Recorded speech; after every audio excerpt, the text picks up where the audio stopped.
Habíamos hablado nosotros de que en una civilización lo que constituye el fundamento espiritual y lo que forma la conciencia de los hombres que pertenecen a esa civilización es la religión. Todo el desarrollo posterior de la civilización está de alguna manera contenido, implícito, en las verdades reveladas por la fe, que son sustraídas de su marco sobrenatural, de su contenido auténticamente religioso e interpretadas de una manera naturalista, de una manera laica, profana. Toda la revolución que nosotros hemos padecido está constituido por ideas cristianas deformadas, echadas a perder, sacadas de su quicio, pero ideas cristianas al fin.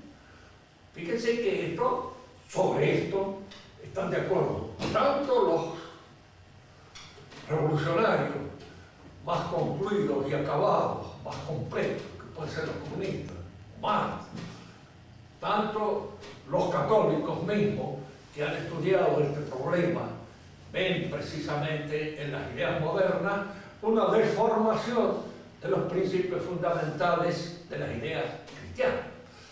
Y el mismo Nietzsche, al que nosotros tomamos como testigo de una posición que no es revolucionaria ni es católica, y a la que podríamos llamar casi contrarrevolucionaria, en el sentido de que fue un crítico apasionado, violento y especialmente, diríamos, lúcido de todo lo que la revolución es. Para los revolucionarios, diríamos, la revolución significa traer a la realidad, al orden real, los principios y las promesas del cristianismo. El cristianismo ofrece un paraíso allende de la historia, más allá de la muerte. Nosotros se lo ofrecemos acá, en la realidad, como resultado, en alguna medida, del ejercicio de la actividad propia del hombre. Este es el contenido de la revolución. Reconocen que el cristianismo ha hecho estas promesas de una sociedad hecha por hombres, en los cuales ya no va a haber mío ni tuyo, ni va a haber en alguna medida contradicciones fundamentales. La lucha de clases habrá desaparecido, todo esto que el cristianismo promete para el otro mundo, nosotros nos prometemos para este. Y el énfasis puesto y recalcado en esa promesa de realización efectiva aquí en la tierra es lo que constituye, diríamos así, la fuerza de la revolución. Fuerza que se revela, en cuanto nosotros lo vemos desarrollarse en la historia, absolutamente utópica, absurda, porque el hombre es una naturaleza caída. Y diríamos así, entre nosotros es un desgraciado sin vergüenza, que siempre de alguna manera dará cuenta y razón de esta desvergüenza fundamental de su manera de actuar. Nietzsche también lo vio así, tanto que le echó culpa al cristianismo de ser el cristianismo el abuelo abusivo de todas las ideas revolucionarias, democráticas y socialistas. Vio como un desarrollo del cristianismo, pero él creía, y aquí es donde advertimos su error, su equivocación, él creía que era un desarrollo legítimo, que esto que se percibía en todas las ideas revolucionarias modernas, este socialismo, este democratismo, estaban ya implícitos de alguna manera en el cristianismo, y que no es nada más que un desarrollo legítimo del cristianismo. Fíjense, estas son las tres posiciones que hay. Para el católico, que piensa y que más o menos conoce y sabe, el mundo moderno es un desarrollo de las ideas cristianas vuelto locas, enloquecidas, arrancadas de sus quicios sobrenaturales y puestas en un quicio que no es el de ella. Para los revolucionarios, todo el movimiento revolucionario actual es el cumplimiento efectivo, real, aquí en la tierra, de las promesas ilusorias del cristianismo. Pero ellos vienen a traer precisamente el reino de Dios acá. Muchos de estos pensadores lo dicen con las actuales palabras, reino de Dios. Kant habla del reino de Dios y del reino de Dios obtenido por una sociedad de las naciones, de las cuales es en alguna medida el profeta autorizado y legítimo. Y para Nietzsche, el cristianismo es el abuelo abusivo de todo esto. Esto sale del cristianismo, pero él cree que sale como legítima consecuencia. Porque, dirá él, el cristianismo predicó la igualdad de los hombres. Nunca hay tal cosa. Y si nosotros vamos a examinar el pensamiento más autorizado dentro del mundo cristiano, el pensamiento de Santo Tomás. Y Santo Tomás no habla en absoluto de igualdad, porque esto se apoya muchas veces en esas palabras que dice San Pablo. Para el reino de Dios lo mismo es ser mujer que hombre, ser judío que pagano, ser viejo que joven, o ser emperador que mendigo. Y en esto sí lo dice. Para el reino de Dios, todas las situaciones en las cuales el hombre se encuentra están abiertas para ese reino, son efectivas. Pero eso no significa, primero, ni ignorar que esas desigualdades existen, efectivamente. Cuando se habla, o habla San Pablo, de que el hombre y la mujer están abiertos a un destino ulterior y superior, abiertos a la posibilidad del reino, no quiere decir que el hombre y la mujer son iguales. El hombre y la mujer son distintos. Y esta distinción está claramente señalada en toda la, diríamos, la enseñanza de San Pablo. Y Santo Tomás añade todavía esto: ni en el reino de Dios somos iguales. Y entonces señala el por qué. Porque el bien espiritual, que es Dios, es participado por cada uno de nosotros en el reino de Dios, pero esta participación la hace cada uno de nosotros con la ecuación propia que es de cada uno de nosotros. Tomemos un ejemplo que nos permita entender mejor esta noción, enseñada por Santo Tomás en la Suma. Podemos asistir a un concierto todos nosotros. El concierto es el mismo para todos nosotros, único. Pero nuestra participación en el concierto depende de nuestras condiciones personales, de nuestro conocimiento de la música, de nuestra sensibilidad, de todo aquello que cada uno de nosotros es.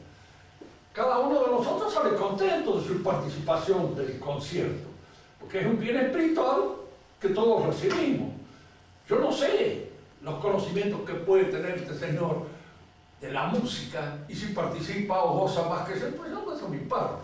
Yo satisfago mi ecuación, que es la mía, que puede ser muy pobre, y evidentemente, además de sordo, no soy precisamente un buen músico, de manera tal de que mi participación en un concierto debe ser bastante pobre en este sentido. Dios en este sentido es un bien espiritual, y un bien espiritual tiene esa participación por cada uno de los que participa. El bien que se ofrece es el mismo para todos, pero mi manera de participar de ese bien es distinta, de manera que el cristianismo nunca enseñó la igualdad, ni acá ni en el otro mundo. Si la participación que puede tener Santo Tomás en el cielo, no creo que yo la logre tener de una manera, no puede ser la misma de él que la mía. Y no hablo de la Virgen Santísima, porque allí nosotros nos encontramos frente a una figura que rompe el cuadro de las posibilidades puramente naturales que nosotros tenemos. De manera que esto de la igualdad no lo enseñó jamás el cristianismo. ¿Por qué? Porque es una estupidez, simplemente. Es el traslado de una noción matemática al orden óptico. No hay dos cosas iguales. La igualdad se da en los números, se da en las figuras geométricas, pero no se da en la realidad concreta, actual, determinante, contrario. Si uno le preguntara a Santo Tomás qué es un orden, diría, mire, es una disposición de partes distintas y desiguales que concurren en la captación de un principio que los une. Es decir, las partes distintas y desiguales tienen que darse para que haya un orden social. Porque si todos fueran iguales, aquello no sería un orden, no sería nada. Si un hombre fuera igual que una mujer, no habría ninguna posibilidad de un matrimonio que valga la pena. Ya dicen los criollos de nosotros, esto es un dicho que se ha perdido, pan con pan comido sonso. De alguna manera diríamos así, esto hay que trasladarlo al orden de la relación y veremos que, claro, es una observación perfectamente válida en el terreno natural en la cual nace y de la cual surge, en este terreno de la vida común. Ahora vamos a examinar una cosa, cómo, diríamos, todo el pensamiento revolucionario, moderno, es, si se quiere, una suplantación del conocimiento teológico.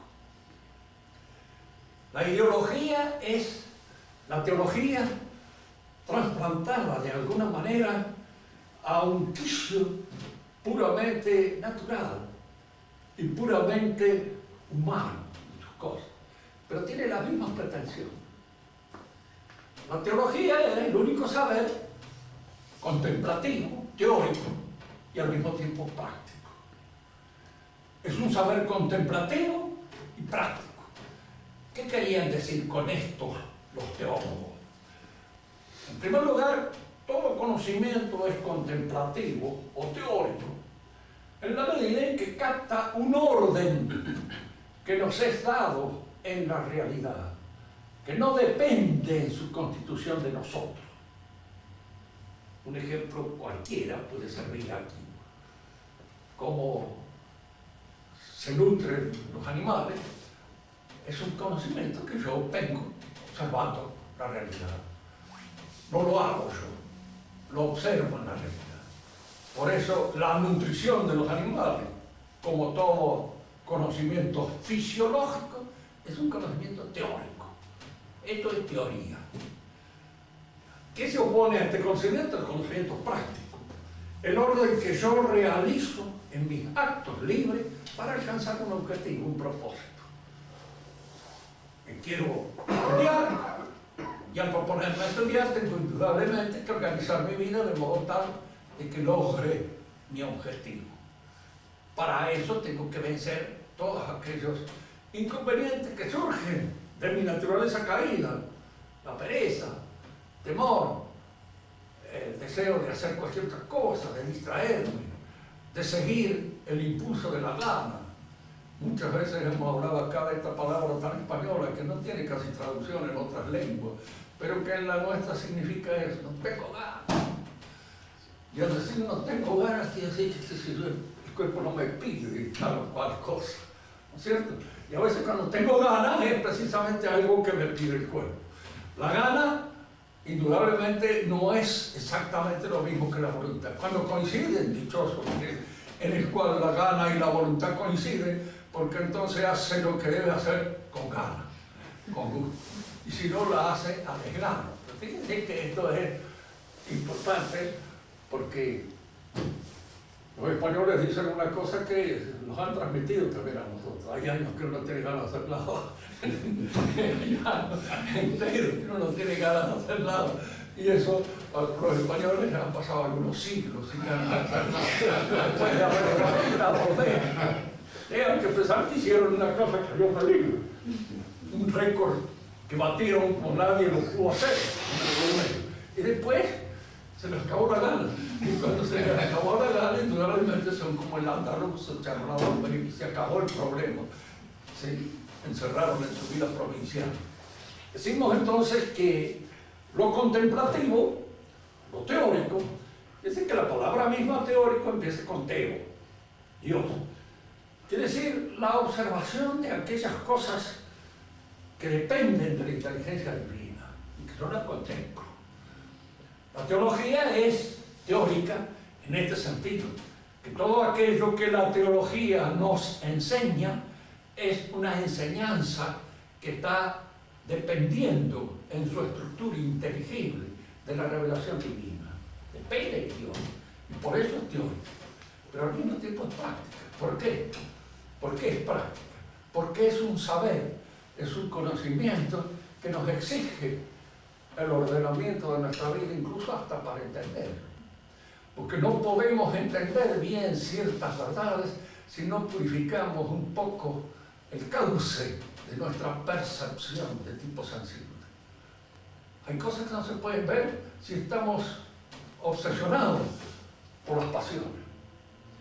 Vaya a decirle a usted a un hombre que está en este momento interesado pura y exclusivamente en ganar plata, de que es necesario salvar el alma, entonces va a ver que bramar, perder tiempo en pavadas en cuanto a cosas.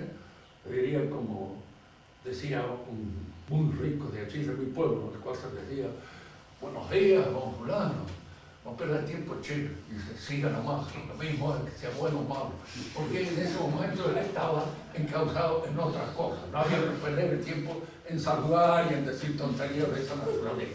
Para un hombre ocupado en esa ganancia, indudablemente que el pretender llamarle la atención sobre estas cosas es eso. Me viene esta zanahoria con esto. Ahora llega el momento en que indudablemente a lo mejor cuando ve el último palmazo a la luz que lo está iluminando, se dé cuenta de que efectivamente tal vez hay algo más en el otro lado. Antes la gente se arrepentía, dicen, de haber llevado una vida mala. Se arrepentía de ver. Los arrepentimientos eran auténticos. Los arrepentimientos actuales son un poco raros, porque no tratan y no producen el efecto o el fruto que puede producir un verdadero y auténtico arrepentimiento. San Roderico de Finchala fue un pirata que caboteó en todos los mares así del norte de Europa y hizo una fortuna como pirata. Se arrepintió, entregó toda su fortuna y se fue a vivir como un ermitaño por ahí retirado. Ese es el arrepentimiento. No era el arrepentimiento del director del diario Crítica, que también parece que en el último momento se arrepintió, pero no vendió nada, no entregó nada, no hizo absolutamente ningún movimiento de actuación arrepentida, auténtica y cabal. Un arrepentimiento nada más. Ahora sí, bueno, total, qué sé yo, lo que se me presenta después en este mundo, tal vez los curas estos tengan razón. Me confieso y se acabó el problema. Acabaremos. La teología es un conocimiento teórico, por eso, y práctico al mismo tiempo, porque ver ciertas cosas exige una cierta pureza, porque el que no la tiene no la ve. Y el verla es porque el ojo está sano para poder verla, para poder contemplar ciertas verdades. Porque hay ciertas verdades que al ojo que está oscurecido por los elementos pasionales no las ve. No logra verla. Diríamos así, esto sucede a veces en la apreciación misma de las cosas, de los hombres. Nadie puede apreciar la nobleza de otro hombre si no es un poco noble, si no tiene de la nobleza por lo menos una cierta vivencia, porque no se da cuenta de lo que es ser noble, de lo que es ser canalla. Lo dice Cruz cuando apagó la luz del bailongo en el cual estaba metido. Como nunca he sido vil, nunca he sido innoble, poco el peligro me espanta. Me resbalé la manta y la eché sobre el candil. Después sigue todo aquel otro que viene del baile, y que sigue en el Martín Fierro. Pero el Martín Fierro hay así esas, diríamos como luces, de que aquel que está viviendo en ese momento es tipo noble. Yo en alguna oportunidad escribí un pequeño ensayito sobre esto, diciendo que tanto Cruz como Martín Fierro tenían que ser herederos de algunos de esos soldados que combatieron en las guerras de la independencia, que combatieron en las guerras civiles nuestras, y a los cuales les dieron campo en la provincia de Buenos Aires, que fueron a instalar allá, muchos de ellos con un campo que no tenían dueño de ningún género.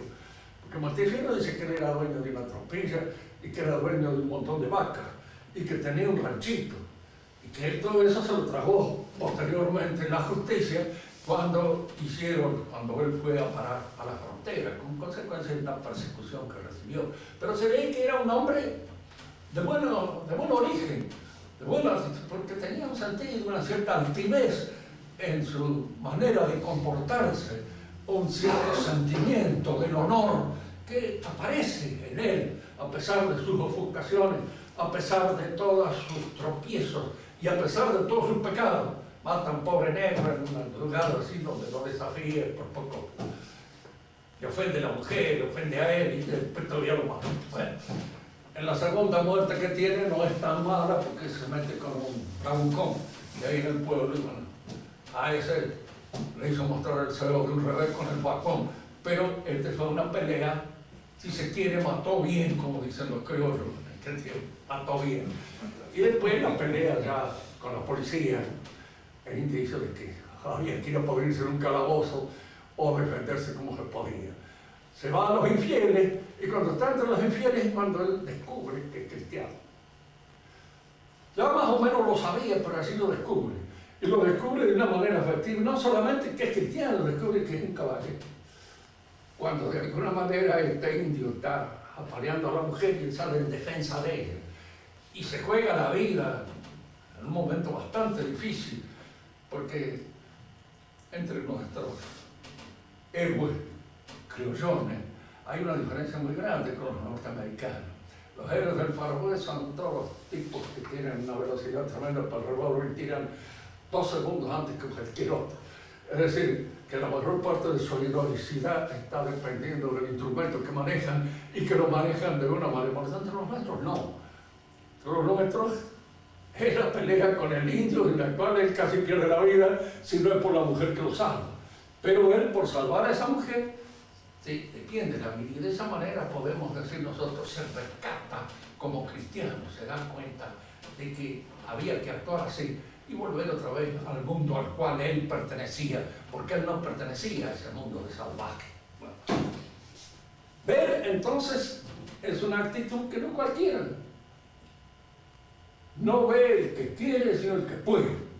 Y diríamos, de alguna manera, hay cosas en la realidad que para verlas hay que tener una cierta condición anímica que hace accesible a esa visión. Y que otros no las pueden ver, las ve, no se da cuenta. Ustedes a las chicas, les digo, siempre piensen en aquel novio que vayan a tener, que perciban la condición de ustedes y que la observen y la vean bien y no las confundan, porque es fundamental que no se confunda a una buena mujer, una buena muchacha con una torrantita cualquiera. Son dos cosas en las cuales hay que tener, diríamos, percepción y sentido para darse cuenta de eso que está haciendo. En el orden de la teología, por eso el buen comportamiento, el buen, diríamos, la buena disposición del alma es la que permite ver estas cosas que escapan al que no está en esta buena disposición. Y por eso se dice que es un conocimiento teórico y al mismo tiempo práctico. Pero aquí es donde nosotros vamos a poner el dedo en la evolución que sigue nuestra civilización. Lo teórico empieza a perderse de vista en la época moderna. El orden teórico empieza a desaparecer de la consideración del hombre moderno. El hombre moderno llama ya teoría cualquier otra cosa. ¿A qué le llama a Marx teoría? ¿Y por qué para Marx es tan fácil suponer que lo práctico está por encima de lo teórico? Para él la praxis se impone a la teoría y la teoría debe subordinarse a la praxis. ¿Qué entiende él por teoría y qué entiende por praxis? Por supuesto entiende por teoría algo que no es lo que nosotros entendemos y entiende por praxis algo que tampoco es lo que nosotros clásicamente entendemos. Para él una teoría es pura y exclusivamente el proyecto que se hace con respecto a una cosa que hay que construir, que hay que hacer, que hay que realizar. Fíjense bien en esto. Y tú y para él teoría. Entonces, la palabra teórico adquiere en él algo que está planificado en el entendimiento. Y lo que se planifica, pónganse que ustedes planifiquen hacer una casa, indudablemente tiene que ser posible realizarla. Si la casa pensada por el arquitecto no encuentra los elementos para poder realizarse, indudablemente es una teoría falsa. Es un mal proyecto, es un proyecto que no se cumple, porque todos estos proyectos, para poder ser realizables, tienen que ser efectivamente capaces de ser constituidos, de ser realizados en la práctica. Y él llamó práctica a lo que tradicionalmente se llamaba poiesis, o elemento constructivo. Porque la práctica, en el sentido tradicional del término, es la organización de nuestros actos libres en función de esos objetivos que tenemos que cumplir, tanto en el plan individual como en el plan familiar, como en el plan político. A todo eso se le llama praxis y todo eso son conocimientos prácticos. Por eso el derecho es una ciencia práctica. Fundamentalmente es ciencia práctica porque es una ciencia que tiende instrumentalmente a la organización de los actos libres en el orden social y en la sociedad. Por eso es ciencia práctica. Cuando se habla de teoría del derecho, se está haciendo una confusión interna muy corriente en nuestra época. Está lleno de confusiones de esa naturaleza, como consecuencia precisamente de que no se tiene en cuenta bien qué es lo que significa teoría y qué es lo que significa práctica. Y por eso se dice cualquier cosa. Yo me acuerdo que la otra vez estaba leyendo en un epistemólogo moderno que él hablaba de paradigma. Y a mí me costaba entender lo que para él un paradigma es una clase ejemplar. Es aquello que de alguna manera está sirviendo de ejemplo para la realización de algo determinado. Pero él entendía por paradigma una teoría. Y después había que preocuparse, ¿qué entendía por teoría este tío?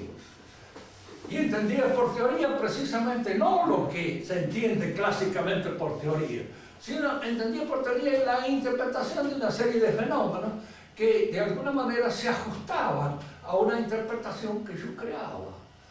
Y entonces yo inventaba la teoría. Y si yo invento una teoría, no es teoría, es una invención mía. Es poiesis, es la fabricación de un ente. Hablaba, por ejemplo, la ciencia que ha servido, diríamos así, de matriz a todo el pensamiento moderno en la física matemática. Y a Platón lo puede acusar de ser matematicista. Era un matemático, fundamentalmente. Y su mundo respondía a una visión matemática de la realidad. Hegel es un lógico. Y su mundo responde a una visión puramente dialéctica y lógica de la realidad. Pero una cosa es la lógica, la dialéctica, y otra es lo real. En lógica, si tú le preguntas a un niño qué es lo opuesto a varón, dirá mujer. Está bien en lógica, porque son dos conceptos que se oponen. Pero si usted traslada esa contradicción al orden real, usted está cometiendo un disparate.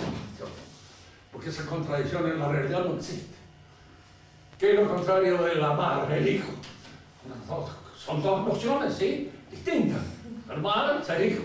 Pero de ahí no puede sacar usted que esa contradicción lógica se dé en la realidad concreta, en el orden óntico, porque está en el orden puramente lógico. Yo no puedo pensar en un ser perfecto, totalmente perfecto, sin pensar que existe. Esa es la demostración de la existencia de Dios que hace Descartes, fundada en una demostración de la existencia de Dios que hacía San Anselmo. Eso es lógico. No puedo pensar en un ser perfecto sin pensar que existe. Pero de ahí que ese ser perfecto existe, efectivamente. Fuera de mi pensamiento hay un abismo. Es decir, es una demostración puramente lógica, inútil, que no demuestra nada. Entonces, todo ese argumento ontológico es falso. En razón precisamente de estas transposiciones de un orden a otro, de un nivel a otro. Del orden de la matemática no se puede deducir nada para el orden real, y del orden de la lógica tampoco, porque la lógica tiene su propia ordenabilidad distinta a la que tiene la realidad concreta a la cual yo me refiero. Lo que nos interesa es que el pensamiento moderno pierde de vista lo teórico. No hay teoría. ¿Por qué? Les voy a decir que una frase de Jean-Paul Sartre. Dice Jean-Paul Sartre una cosa que es perfectamente cierta y lógica. No hay naturaleza humana, Porque si hubiera naturaleza, hay que admitir que hay un Dios que la piensa. Tal es cierto. Y ahí concluye que no hay Dios. Y de cierto modo esto parece que lo ha demostrado de una manera definitiva, absoluta y total, no hay naturaleza. Y en esto es consecuente y claramente, diríamos, lógico en sus pensamientos. Es lo que tiene de bueno Jean Paul Sartre. Siempre muchas veces le decía a los muchachos que eran alumnos y que estaban entusiasmados con Jean Paul Sartre, no me están leyendo hasta el final. Es una invitación al vómito, y si logran vomitar, todo eso les va a hacer muy bien, porque de esa manera van a quedar con el estómago descargado. Pero hay que vomitar todo. Que es cierto, llegan las conclusiones hasta la última. Si no hay naturaleza, ¿qué es el hombre? No podemos decir, es lo que él quiere hacer, lo que él pretende realizar, es su proyecto. Fíjense que acá está todo. Su proyecto, soy mi proyecto, este hombre es su proyecto. Yo no le podría preguntar, pero dígame, Jean Paul, ¿no ha pensado usted alguna vez en su vida si ese proyecto que usted tiene para realizar en la vida es inteligible? Porque si ese proyecto es inteligible y transmisible y enseñable a los otros, es inteligente. Entonces en el proyecto aparece la inteligencia. No lo va a conducir usted mediante una fuerza a la cual le llama voluntad, porque si usted admite que en el proyecto hay inteligencia y hay voluntad, usted está admitiendo la naturaleza humana metida en el proyecto, esa naturaleza que usted negaba paladinamente, que para poder negarla tiene que ser su proyecto un caos, una cosa tan absoluta y absurdamente individual que no le entiende a nadie, ni nadie sepa lo que es, ni siquiera puede decir que es un proyecto. Porque si dice que es un proyecto, está utilizando un concepto que es común a todos los demás y que de alguna manera es comprendido por todos los demás.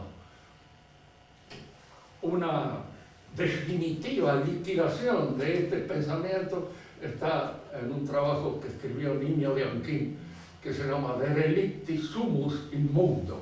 Estamos tirados en el mundo, para indicar cuál era la actitud de estos pensadores, donde lo demueve totalmente con un razonamiento implacable que va siguiendo paso a paso el absurdo de esta manera de pensar. Al perder de vista lo teórico, el mundo moderno empieza a exacerbar, no lo práctico, porque utiliza a veces el término práctico, lo utiliza mal, lo utiliza más bien como poético. ¿Qué era lo poético? Todo aquello que el hombre construye o produce para beneficio de su comodidad, de su instalación en el mundo, de la mayor o menor belleza de esa instalación. Todo lo que en nosotros es atuendo, arreglo, casa, comodidades, etc., todo eso pertenece a la poiesis.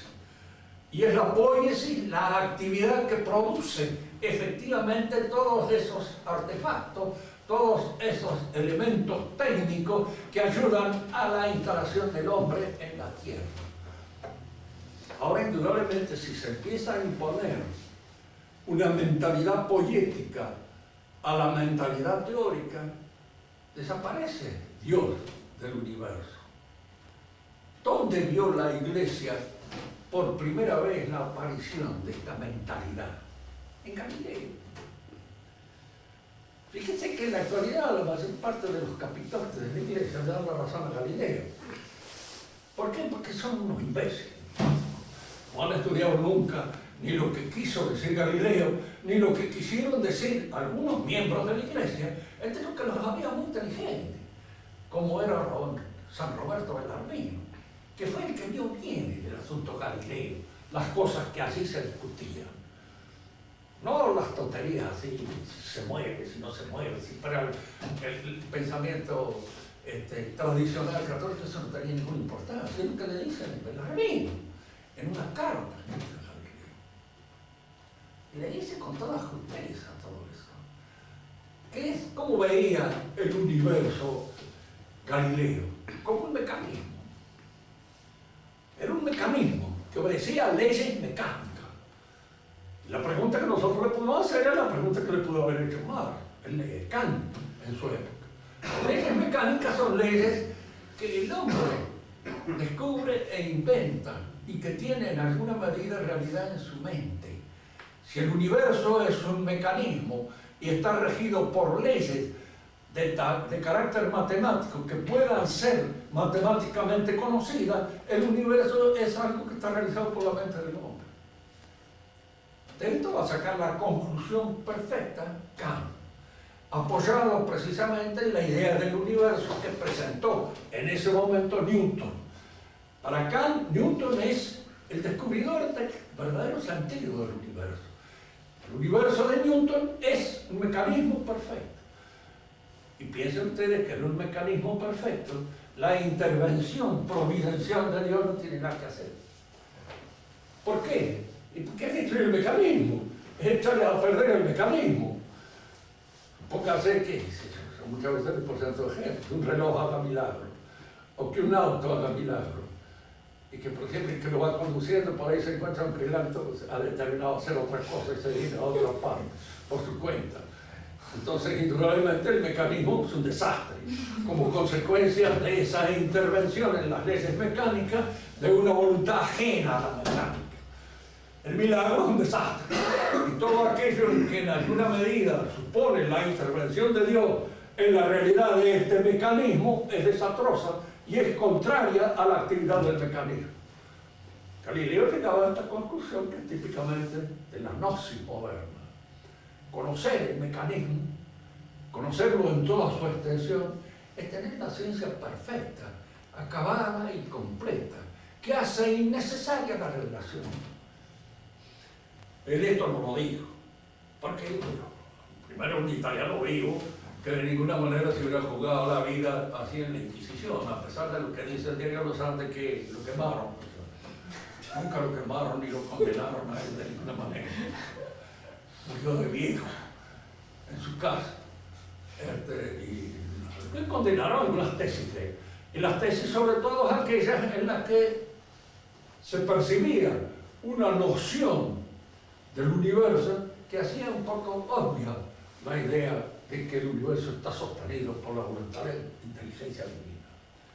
Si el universo es como un poema sostenido por la inteligencia y la voluntad de Dios, es lógico que el que escribe un poema o el que lo está recitando puede introducir una aclaración dentro de él, a los efectos de que sea mejor entendido el poema que está diciendo. Por eso el milagro de ninguna manera contradice la posibilidad, diríamos, de la argumentación poemática, pero sí contradice un mecanismo.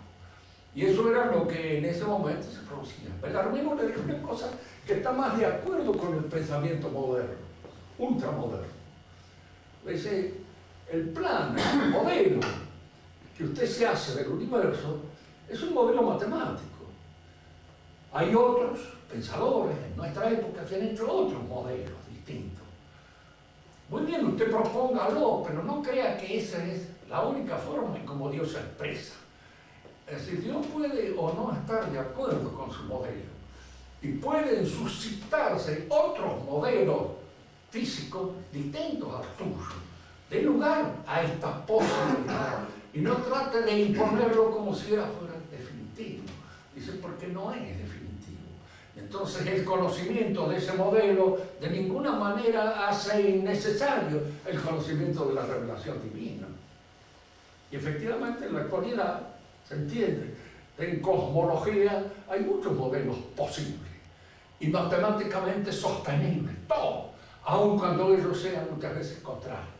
Tanto que lo he leído en la cosmología de Hodgson, creo, que dice en la actualidad que la Tierra gira alrededor de su eje, gira en un movimiento de traslación alrededor del Sol, como en el sistema de Copérnico, es un modelo posible y matemáticamente dice, pero también podemos demostrar matemáticamente que la Tierra está fija y que todos los demás giran alrededor de ella.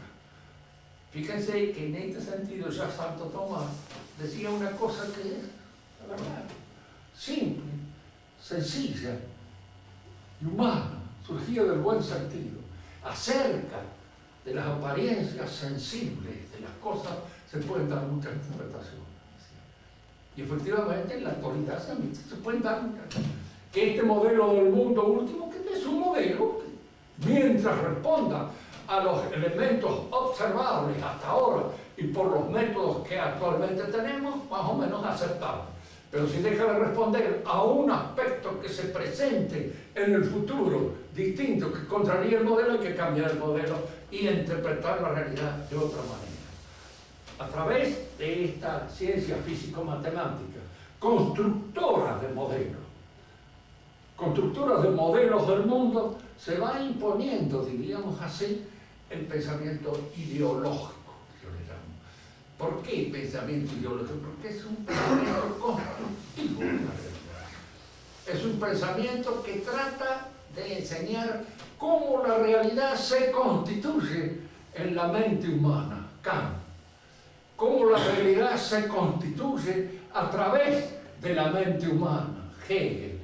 Pero es siempre un mundo que está construido de conformidad con las instancias poéticas, constructivas, artísticas, demiúrgicas del hombre. Y esta forma de pensar, ¿dónde adquiere su última realización? Aquello que diríamos así, corona todo el esfuerzo del pensamiento moderno, en Marx, en Carlos Marx. Porque Carlos Marx es heredero de todo esto. Y es el que en alguna medida al heredar todo esto hace, diríamos, la última conclusión lógica. Hasta este momento, los hombres que han pensado el mundo lo han construido teóricamente en su cerebro. Ahora el mundo tenemos que hacerlo. Y en esto constituye la revolución. Entonces, la filosofía no solamente ya deja de ser teórica, sino que se convierte de hecho en praxis política, es decir, en actividad política. Esto explica una serie de cosas que han sucedido. ¿Por qué para los comunistas el verdadero pensador es el que dirige la actividad política? El verdadero pensador es Trotsky, es Stalin, es Lenin, o es en alguna medida Mao Zedong, o es Castro, o es Gramsci, en la medida en que podía pensar cómo había que realizar la revolución. Porque el verdadero pensador no es aquel que construye en mente, es el que construye la realidad. Y en la realidad, ¿qué es lo que hay que construir? Todo el universo y el hombre con él. Vamos a aclarar mejor estos puntos, tomando siempre como punto de partida esta visión propia del físico matemático. En la física matemática el modelo se impone, es propio de esa ciencia. Si yo quiero indicar o enseñar qué es lo que sucede en el interior de la materia a través de los aparatos que me permiten observarlo, yo entonces puedo inventar un modelo que es el átomo. Este modelo es algo real, efectivo, esto es un modelo tipo matemático, para explicar lo que yo no veo, porque lo que estoy observando es a través de un aparato y lo que yo observo son los choques de esta realidad sobre el aparato.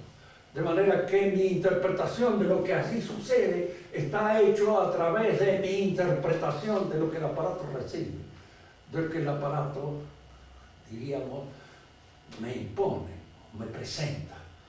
Entonces yo, para darme una explicación de eso que está sucediendo, invento este modelo. Este modelo es un ente de razón, es un ente inventado por la razón humana.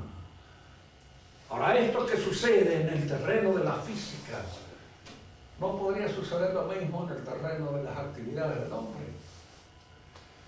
No puedo inventar un modelo social que responda a las exigencias de esta preocupación nuestra de terminar con todos, diríamos, los inconvenientes que la sociedad crea. Vamos a suponer que todos esos inconvenientes que la sociedad crea son producidos por la posesión de los medios de producción que esta sociedad tiene. Si yo pienso o me pienso individualmente, o constituyo un matrimonio en el cual supongo yo que mi mujer y yo constituimos una unidad única. Todo esto está inspirado por la forma, por la manera de manejar, diríamos, los medios de producción colectiva. El día en que se pase de manejar los medios de producción de lo puramente privado, individual, a lo colectivo, el hombre se convertirá en un ser colectivo. Dejará de ser individual. Será un socialista o un comunista perfecto, acabado, completo.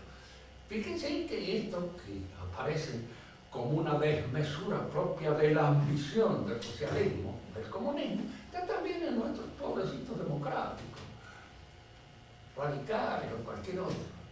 Siempre le dirán a usted que esto no está funcionando porque el argentino todavía no está preparado para esta bienaventuranza que nos están regalando, que es la sociedad democrática. Entonces, cambiando el hombre, modificándolo por medio de la educación, por medio del maestro laico, por medio de los libritos que nos enseñan a pensar correctamente de acuerdo con aquello que enseña el mundo norteamericano, este hombre cambia, se modifica. Y al cambiar él y al modificarse, él modifica todo el orden social. Todos los medios de comunicación actual están dirigidos a la creación, a la producción de ese hombre. Los comunistas fracasaron. ¿Por qué? Porque habiendo destruido las posibilidades de la posesión privada de los medios, no pudieron destruir ni la ambición, ni los deseos de afanar, ni los deseos de meterse en las cosas ajenas, ni los deseos de meter la mano en la lata, ni los deseos de nada. Todas esas cosas se siguieron produciendo. Y se siguieron produciendo porque el hombre no cambia su naturaleza. El proyecto no logra transformarlo. Sigue siendo el mismo desgraciado, inconsecuente que era antes. Lo sigue siendo ahora, con otro sistema. Lo único que es un poco más triste, porque tiene menos posibilidades, digamos, de realizarse, y entonces resulta esa tristeza, que es lo que lleva al hombre a tener que tomar un traguito o a drogarse para poder aguantar todos los chirlos y los inconvenientes de la realidad. Todo este modelo propio de la ciencia física se traslada ahora en la ideología. Entonces la ideología es el conocimiento perfecto, acabado, completo, el que le da al hombre la posesión total de su naturaleza. La ideología culmina en mal. Fíjense que este retroceso ahora, simplemente por fracaso del elemento utópico que hay en el marxismo, este retroceso a las formas liberales, es un retroceso que indica pura y simplemente que se ha abandonado este propósito total de la ideología, pero no indica que es hacia ahí a donde la ideología conduce. Tanto que yo creo que el comunismo no está liquidado todavía, ni mucho menos, y que va a brotar otra vez la utopía, porque el hombre cuando no cree en el otro mundo, cuando no tiene su esperanza puesta en esta transfiguración que la Iglesia nos enseña, cree en cualquier otra palabra, cree en los mañanas que cantan, y que si hoy no se consigue, mañana sí, con toda seguridad, como dicen los almazaneros, el barrio, hoy no se fía, mañana sí. Y entonces, hoy la revolución no ha cumplido con todo aquello, pero la que viene, esa sí que la va a cumplir. Y de alguna manera en esa vamos a poder realizar y encontrarnos con ese mundo mejor al que aspiramos. La ideología entonces es un saber productivo de la realidad, es decir, es un saber que nace de Dios, parece hecho por Dios, y al mismo tiempo es un saber práctico, porque me transforma, me convierte en otro hombre, me convierte en el verdadero democrático, me convierte en el verdadero socialista, me convierte en el verdadero comunista, me convierte en el verdadero liberal, o me convierte, porque hay esa pretensión de convertirlo a lo que existe. En la actualidad nosotros lo vemos a través de todos los medios de comunicación como presionan permanentemente para que el hombre piense ahora incorrecto. Le digo esto porque yo puedo ser considerado como un tipo incorrecto, que no piensa correctamente. Como no piensa correctamente hay que tratar de silenciarle, que no hable. Hablar, habla, que para eso tengo un montón de amigos con los cuales hablo, pero publicarme algo en el Diario de los Andes o en cualquier otro, no publican absolutamente nada. Y alguna vez he enviado y no lo publican. ¿Por qué? Porque me dicen, no, mire esto, qué sé yo. Es decir, no es correcto el pensamiento. No estoy en la línea de la corrección, de eso que los franceses llaman la pensée imbécile. Es el pensamiento idiota, que es el pensamiento que de alguna manera surge impuesto por los medios de la comunicación. La ideología lo hará a usted libre, le dará la libertad total. El saber sin falla es la gnosis, es el conocimiento total, es ese, el que la ideología provee. Hoy el que no es liberal está perdido. Y lo dicen los mismos liberales, por ejemplo, no, pero está en una cosa completamente errónea, está lejos. Y note que usted le diga a algún, mire, es que yo no soy político, yo soy un profesor. Y el profesor debe decir lo que piensa y debe enseñar la verdad. De manera tal que yo no pretendo acomodarme a esta o a la otra situación con el objeto de conseguir una posición aquí o allá. No me interesa, me ha interesado siempre la verdad, me ha interesado por ella. Ahora he podido vivir siéndola. No muy bien, pero más o menos. Y yo tirado, yo he sacado el esqueleto a flote. Pero no sé lo que pasará mañana. Pero ese pensamiento es un pensamiento que se impone como el pensamiento total. Si ustedes ahora tienen la oportunidad de hablar con gente que esté más o menos al día, se darán cuenta de que en esto hay fundamentalmente un pensamiento trinitario. Eso ya no se puede decir más. De esto ya ni se habla más. ¿Para qué sigue usted hablando de estas cosas que ya nadie habla? Que no están en auge, que no están, diríamos así, en el movimiento, pero les colocan para siempre, donde publican, está desubicado, afuera del enchufe en el cual debe andar. Entonces se impone. Al mismo tiempo, la ideología termina con el pecado y termina con el error. Con el error termina imponiendo la ideología. Y con el pecado diciendo que no hay más pecado. Tiren la chancleta por todos lados, hagan lo que se les dé la gana, no son pecados. Son cosas que de alguna manera, diríamos así, están inscritas en nuestros movimientos naturales y hay que seguir ese movimiento que es la cosa. Además, el pecado tiene una gran virtud. Paga, compra. Todo lo que es pecado tiene una gran industria a su servicio. Y toda esta industria vive el mundo de la sociedad de consumo. De manera que hay que fomentar el pecado todo lo que se pueda. Nosotros ya casi no leemos el Diario de los Andes, pero en la medida en que se lea, a veces ustedes lo van a ver, el fomento del pecado, de todo. Tampoco le van a decir a las chicas, hombre, también son unas atrasadas que están viviendo en un mundo en el cual ya no tiene absolutamente vigencia.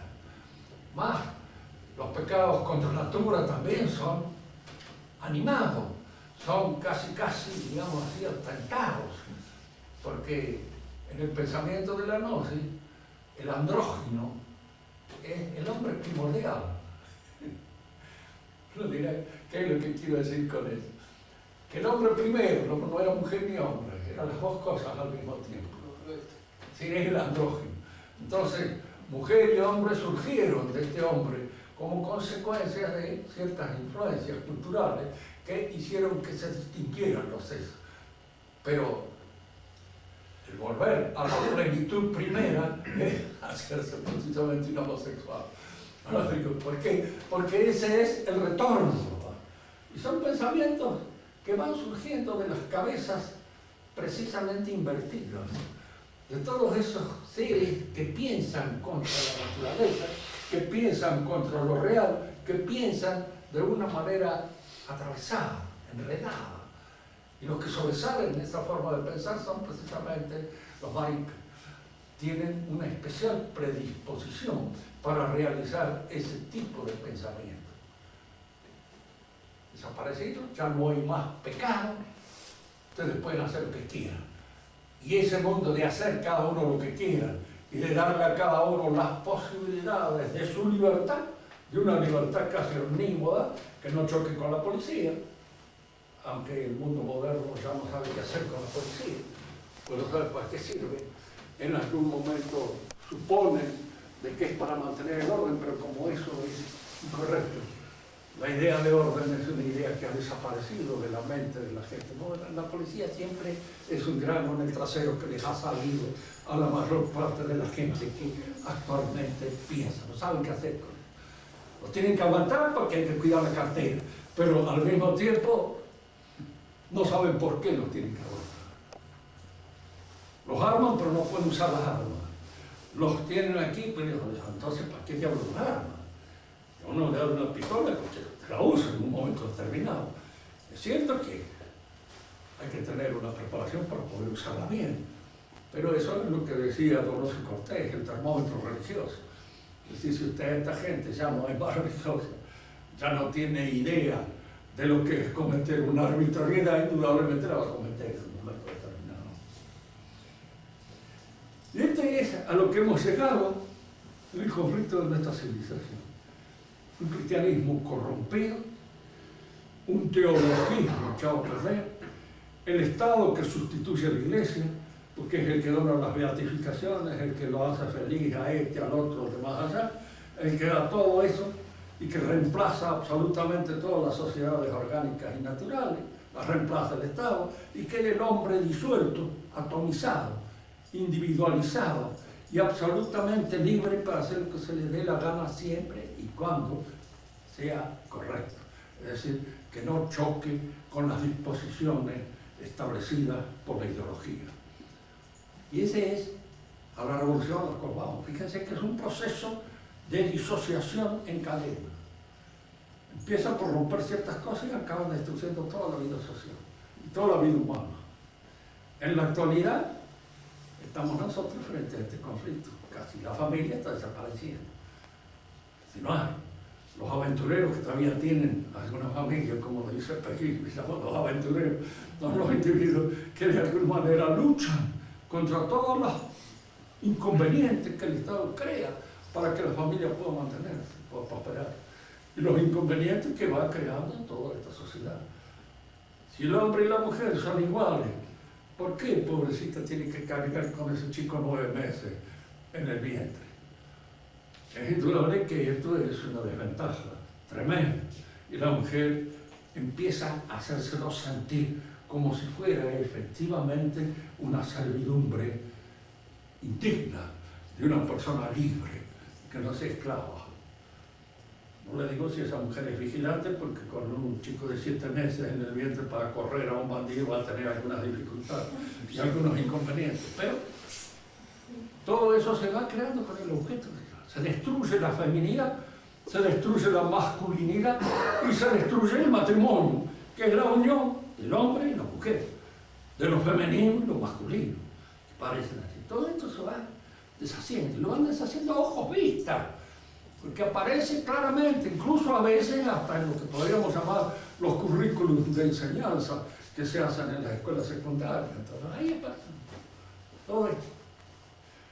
Indudablemente podemos contentarnos escuchando a Charly García o algún otro payaso de la colección de los que hay. Nada más.